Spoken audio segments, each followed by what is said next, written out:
அகில பாரத இந்து மகாசபா மாநில தலைவர் மற்றும் தேசிய துணைத் தலைவர் பாலசுப்ரமணியம் ஜி பிறந்த நாளை முன்னிட்டு திருநெல்வேலி மாவட்டம் சார்பில் மாநில துணைத் தலைவர் கேப்டன் கணேசன் ஜி தலைமையில் நெல்லை மண்டல தலைவர் இசக்கிராஜா மற்றும் மாவட்ட துணைத் தலைவர் கலைச்செல்வன் ஆகியோரின் ஆலோசனையின் பேரில் நெல்லை குறுக்குத்துறையில் உள்ள ஆதரவற்றோர் இல்லத்தில் உள்ள முதியோர்களுக்கு காலை உணவு வழங்கப்பட்டது. நிகழ்ச்சியில் கிழக்கு மாவட்ட தலைவர் சுரேஷ்குமார், மாவட்ட துணைத் தலைவர் சிவராமகிருஷ்ணன், மாநகர ஆலய பாதுகாப்பு தலைவர் ஜோதி சங்கர், மாநகர துணைத் தலைவர் சத்யராஜ் மற்றும் நிர்வாகிகள் கலந்து கொண்டனர்.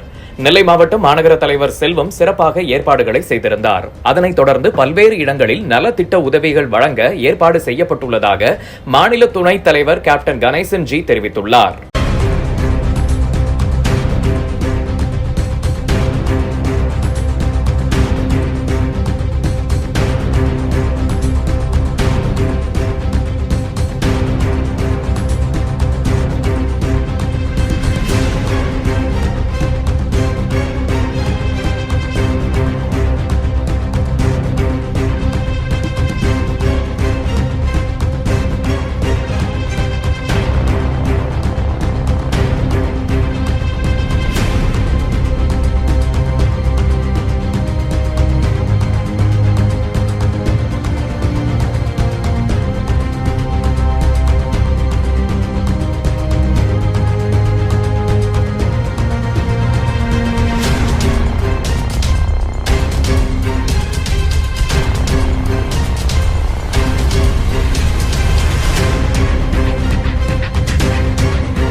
திருநெல்வேலி மாவட்டம் அகில பாரத இந்து மகாசபாவுடைய நிர்வாகிகள் நாங்கள் இன்றைக்கி எங்களுடைய மாநில தலைவர் அயோத்தியுடைய குழுவில் உள்ள 40 பேரில் ஒருவர் தாப்பா பாலசுப்ரமணியன் இன்னைக்கு பிறந்த நாள்.